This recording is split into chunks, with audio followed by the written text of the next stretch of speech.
Thank you very much. Hello, everyone. My name is Andrew. I'm representing the Moscow Center for Consciousness Studies of the Lomonosov Moscow State University. And first of all, I would like to say the words of gratitude for the organizers, for the organization of this conference, for the invitation, for all the help. Thank you very much. It's a great pleasure to be here. So my presentation today would be about Dretske's argument on the impossibility of introspective self-knowledge. That is, about the impossibility to know about our own consciousness by introspection. Dretske presents his main argument, then he considers some objections, provide the replies to these objections. I will present it, and then I will give a criticism to these replies also.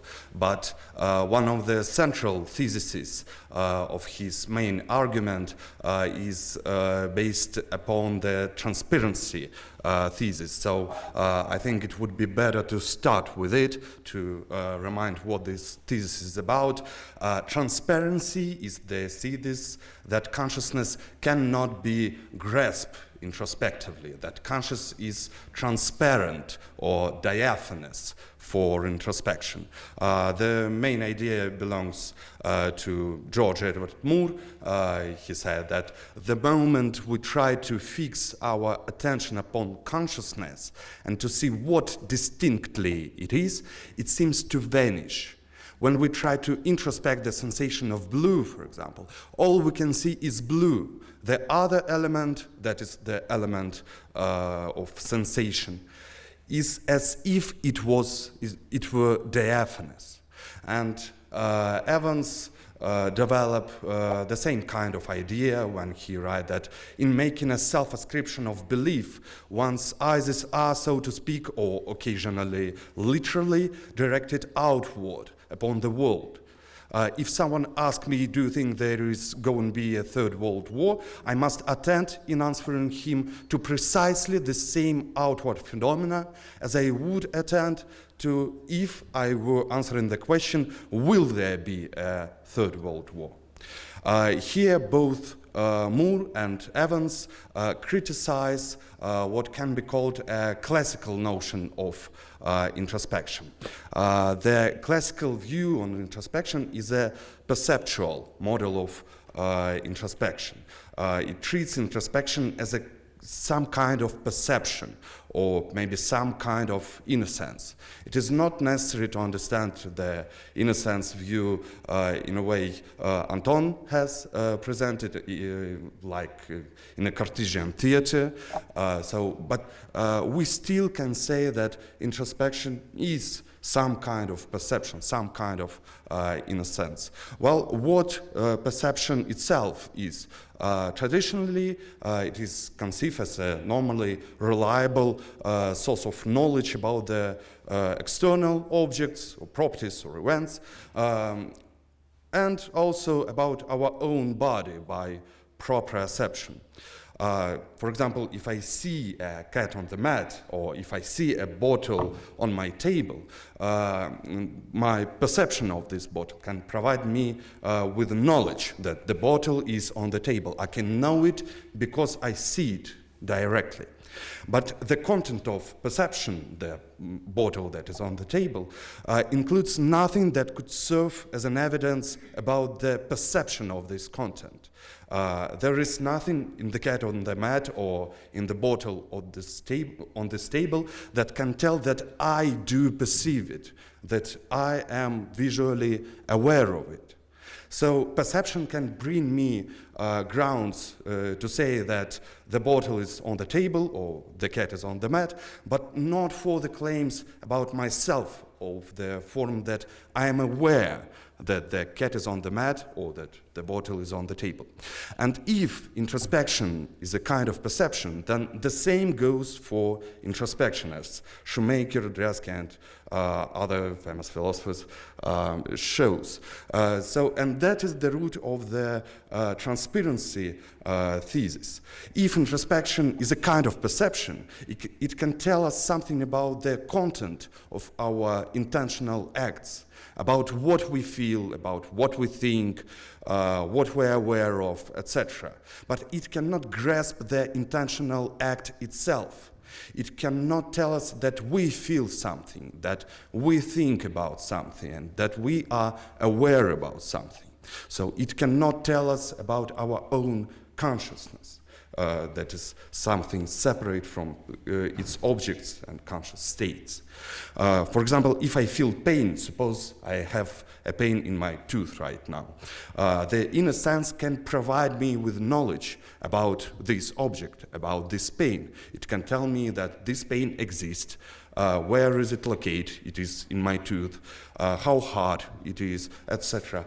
But not with the knowledge that I feel this pain or that I'm aware of this pain.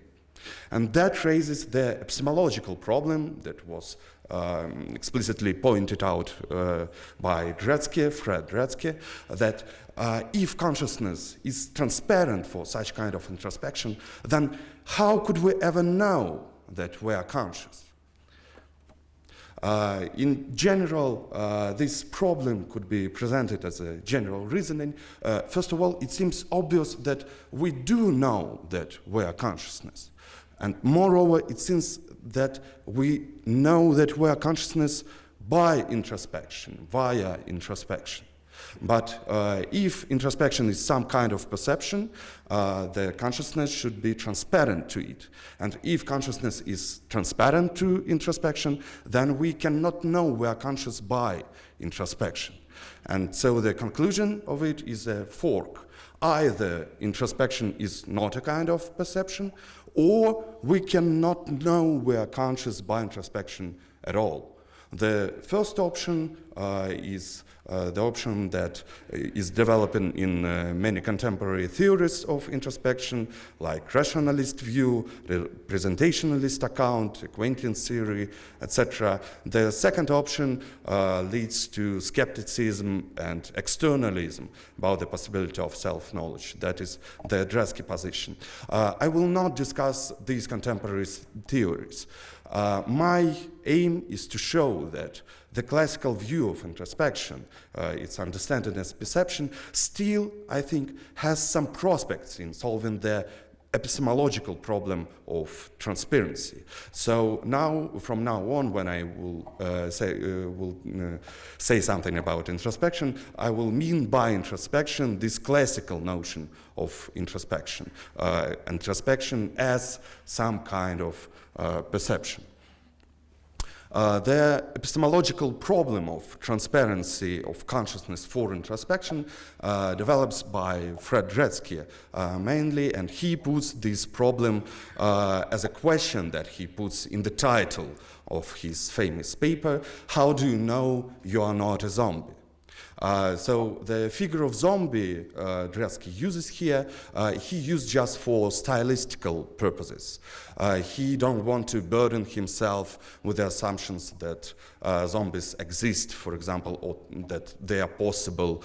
He also don't need the correspondence of his zombies to philosophical zombies like in Dave Chalmers. All he want to say is that zombies are some kind of human-like creatures who are not conscious and therefore not conscious at all. In that sense, for example, zombies might exhibit the symptoms of pain. They might groan, hold their hand, and take aspirin, but they don't feel pain because they cannot feel anything. They cannot be aware of anything. They cannot be conscious of anything. At the same time, Dretske has no doubts that we are not zombie. Moreover, he's sure we can know that we are not a zombie, and we do know it. But the problem here arises is, how do we know it? How do we know that we are not zombies? And according to him, what he's trying to show is that we cannot know that we are not zombies by introspection. We cannot know we are conscious via introspection. His main argument is what can be called the evidence argument. So he begins with the premise that to know something, one should have evidence for this something. It seems to be a platitude that could be derived from any good idea of the notion of knowledge. So if you have some knowledge, there should be some grounds for this knowledge. There should be some evidences. In our cases, that means that to know that we are not zombies, we should have evidences that we are conscious. But if our consciousness is some kind of perception, then if our introspection is some kind of perception, then our consciousness should be transparent to this introspection. And if our consciousness is transparent to introspection, then introspection cannot provide us with evidences that we are conscious. And therefore, by introspection, we cannot know that we are not zombies. Well, Dretske considers different objections to his evidence argument and tries to show that they are all dead ends. They are no-goers. One of such kind of objection could be represented as the pain argument. It is based on the common assumption that at least some mental states, such as pain, for example, are necessarily conscious. So pain simply cannot exist without awareness of it. Your pain cannot exist without your awareness of it. If you are not introspectively aware of pain, there is no pain you are in. And if you are in pain, then you are aware of it necessarily. Since pain can exist only in conscious being, that means that it can be argued that it is a form, it is from this precisely fact, anyone who has experienced pain can introspectively know she is not a zombie. So I can formulate the pain argument like this. I can know by introspection that my pain exists. It seems obvious since introspection is a kind of perception, and perception can bring us knowledge about its objects. And its object right here is pain. So by introspection, I can know that my pain exists. And if we take these common assumptions that my pain cannot exist without my awareness of it, then we can conclude that I can know by introspection I'm aware of pain. And therefore, that is how I can know by introspection that I'm not a zombie. While Dretske endorses the premise B that on the screen, it's the replay of the argument, he accepts the premise B, and he is happy to grant that pains are by definition mental events that are necessarily conscious, and that we are necessarily conscious of our own pains. But Dretske attacks the premise A of the pain argument. He thinks that the evidence argument undermines the first premise that I can know by introspection my pain exists.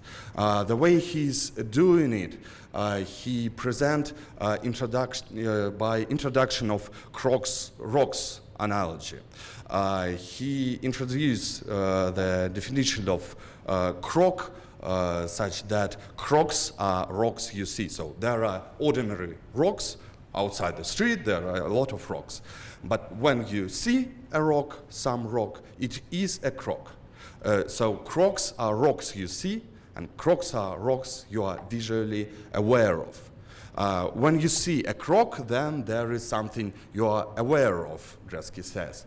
A croc, that is a rock you see, that could not exist if you were not conscious of it, because crocs are rocks you see, it is their necessary property.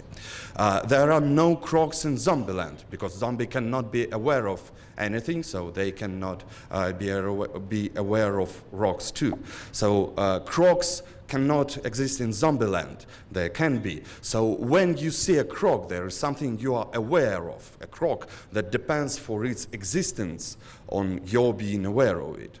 And if being aware of it, one could definitely distinguish a croc, that is a particular object that cannot exist without your awareness of it, from a rock that is an ordinary object that can exist without your awareness of it, then one could surely claim that she is not a zombie. But according to Dretske, the fact is that crocs look much the same as, and in fact they are absolutely indistinguishable from rocks.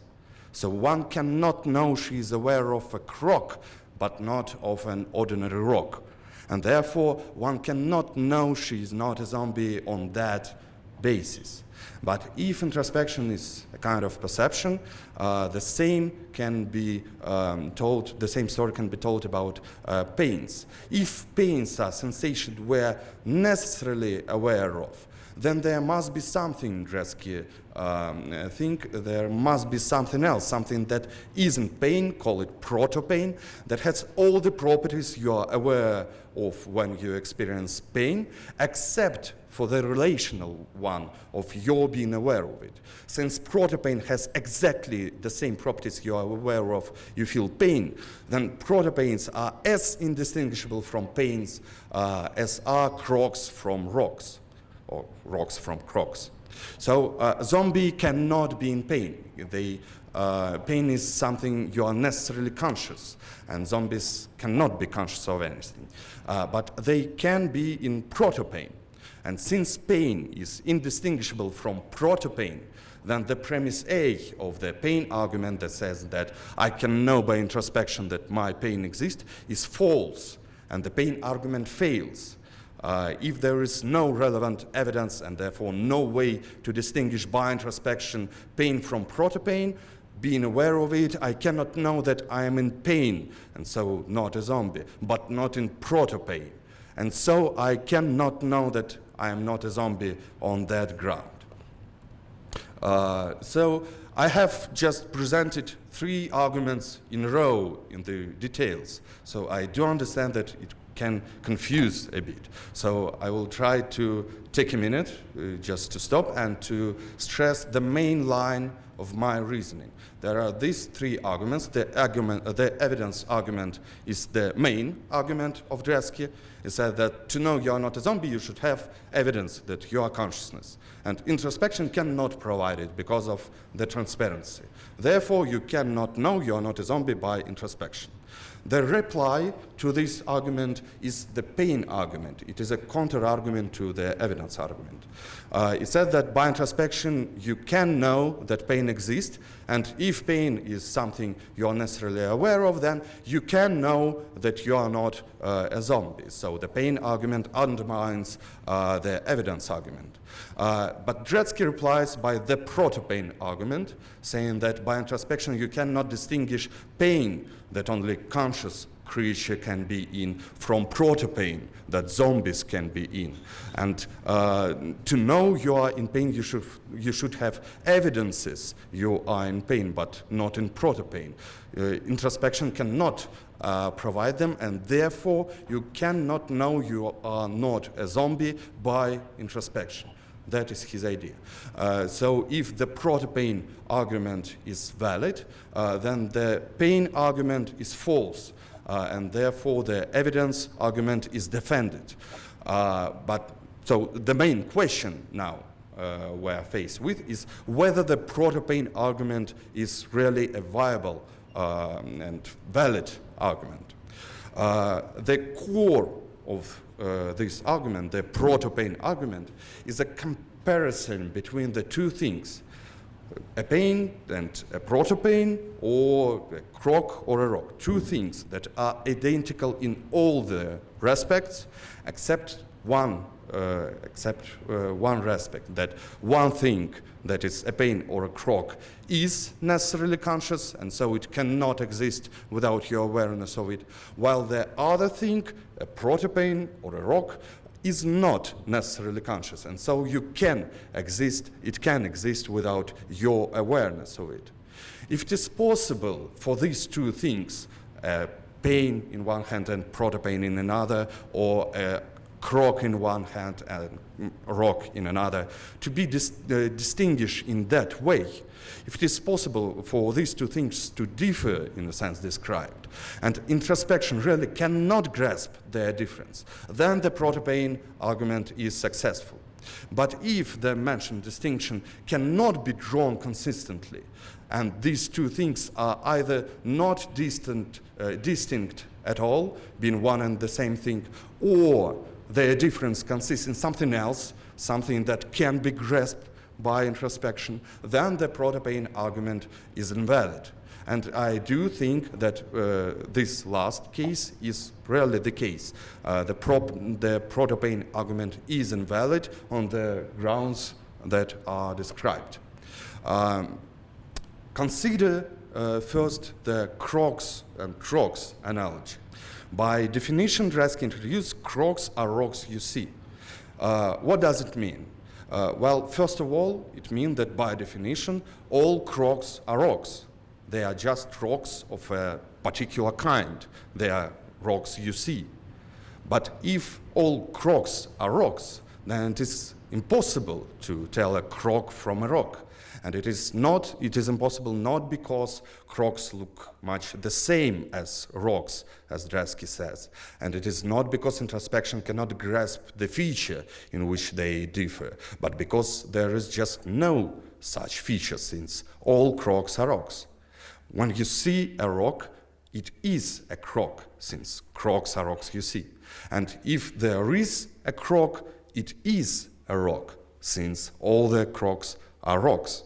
So it is logically impossible to tell a thing of a particular kind from that same thing as a representative of a more general species, since it is one and the same thing, and it is logically impossible for a thing to differ from itself.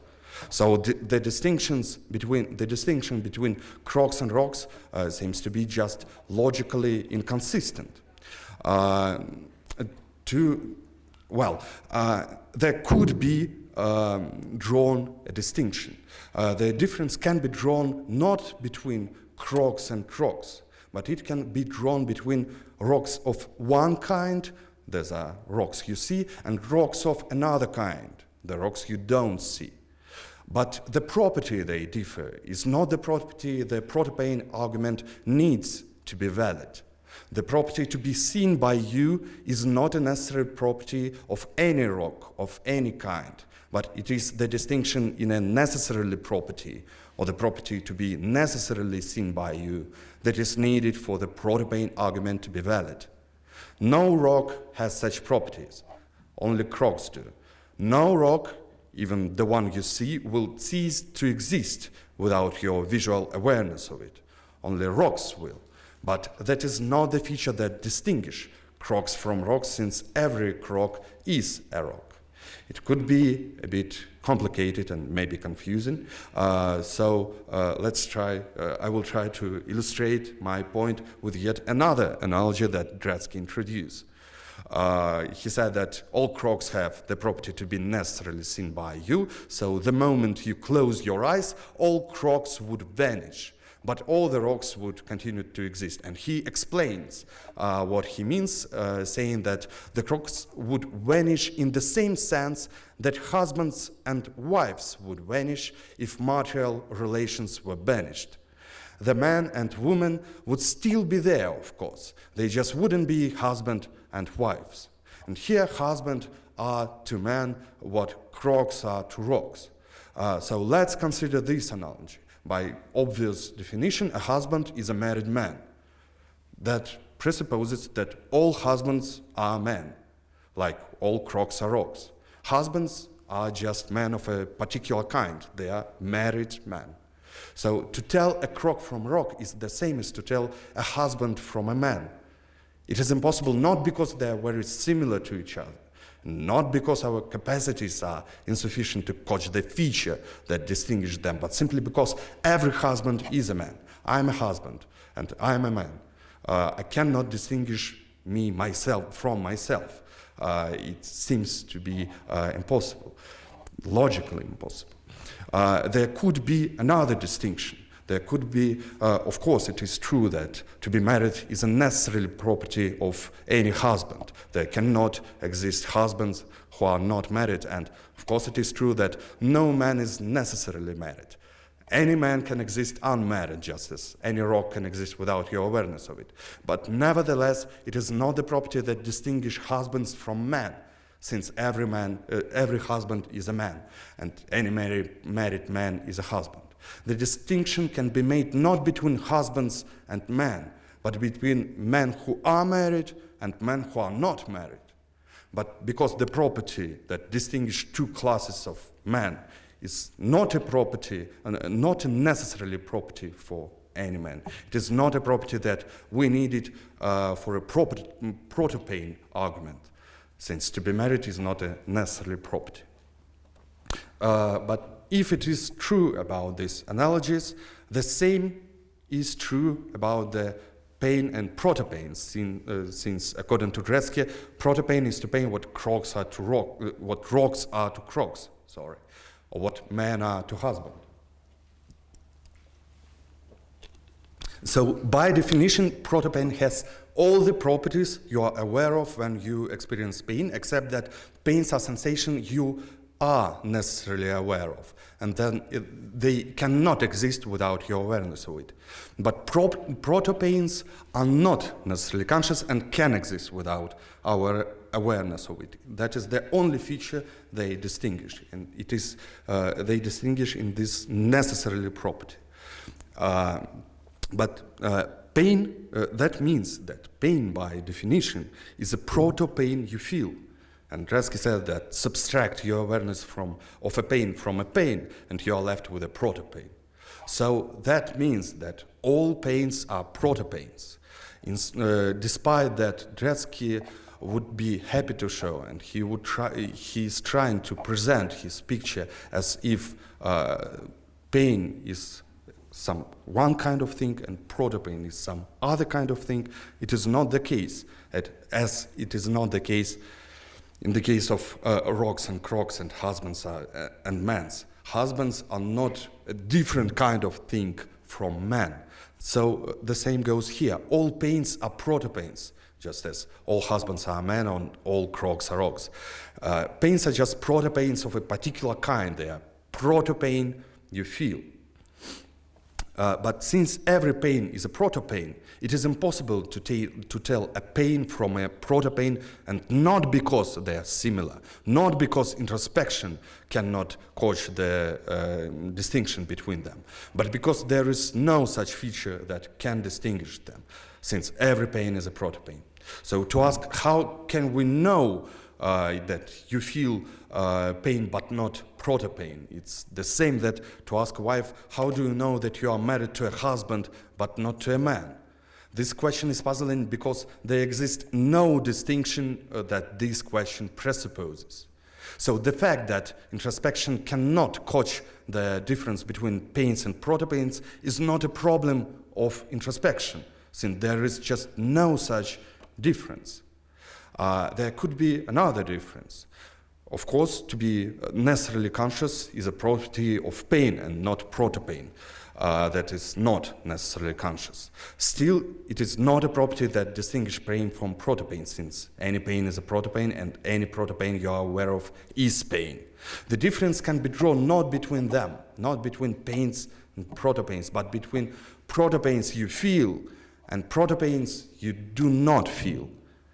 However, this is not the distinction the proto-pain argument can be built upon, since to be conscious is not a necessarily property for proto-pain of any kind. So it is not difficult to answer the question, how do you know you feel something you feel, but not something you do not feel? The feeling of something is the evidence of the existing of this something, and this evidence, no doubt, can be provided by introspection. So to sum up the story, Dretske presents his main argument, that is the evidence argument, that claims that in order to know I'm not a zombie, I should have evidence that I'm aware of something, and since introspection cannot provide this kind of evidence due to the transparency, I cannot know by introspection I'm not a zombie. The pain argument is the objection to the evidence argument. It says that since introspection can provide knowledge about pain, since pain is something one is necessarily aware of, one can know by introspection that she is aware of pain. And this is how we can know by introspection we are not zombies. The proto-pain argument aims to deny that introspection can provide knowledge that one is in pain, but not in proto-pain. That's one is in some conscious state that can be only in conscious creature, but not in zombies. And thus it tries to undermine the pain argument. But the distinction between pain and proto-pain either cannot be drawn consistently, since every pain is a proto-pain and I think cannot be distinguished from itself, or their difference consists in something else, and that something else really can be grasped by introspection. That means that the proto-pain argument is invalid, and that opens the door to the pain argument. Since the proto-pain argument fails, the pain argument can be true. Still, it doesn't mean that the pain argument is true. Well, it's another story. But at least it fits some plausible ideas, one that seems accepted by Dretske himself, along with many other philosophers, the idea that introspection, being a kind of perception, can bring us evidence and knowledge, at least about the content of our perception. If it is pain, then about pain. If it is true that pain is something one is necessarily aware of, then it is not difficult to conclude on that ground that one is not a zombie. But whether it is true that pain is something that is necessarily conscious is quite different story. At first glance, it seems to be a plausible thesis that can be reasonably believed, as Goff tries to show, defending his revelation thesis. Whereas the opposite seems to lead to impossible self-blindness, and Shoemaker provides strong arguments that self-blindness is impossible. But anyway, it opens the prospects to the classical view of introspection in solving the epistemological problem of transparency and in answering the question how we know we are not zombies. Thank you very much.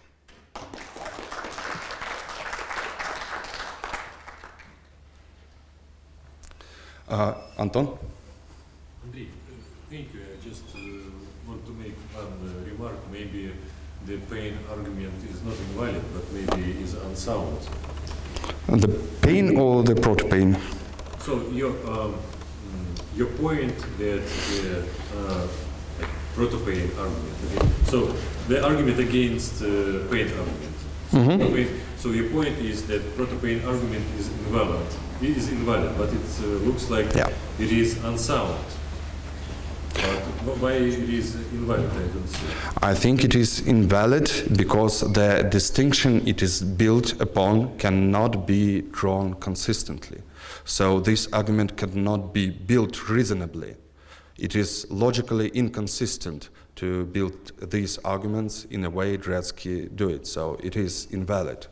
Dretske to build this argument, Dretske should say that pains are one kind of thing and proto-pains are other kind of thing. But that is not the case, as I have tried to show. Every pain is a proto-pain. It is just a proto-pain you feel. Like any husband is a man. It is just a married man. If that is the case, the difference between them, Dretske points, doesn't exist. So there can be drawn another distinctions. Well, indeed, there can be drawn any distinctions you like between them. But it would not be a distinction in that Dretske wants it be. He wants it to be the distinction in one property, that is to be necessarily conscious. This property should be a necessary property to build this argument. And when you distinguish two kinds of proto-pains, the proto-pains you feel and the proto-pains you do not feel, you do not have this necessarily property, because any protopane is not necessarily conscious by definition. Thank you, Andrew. Thank you very much.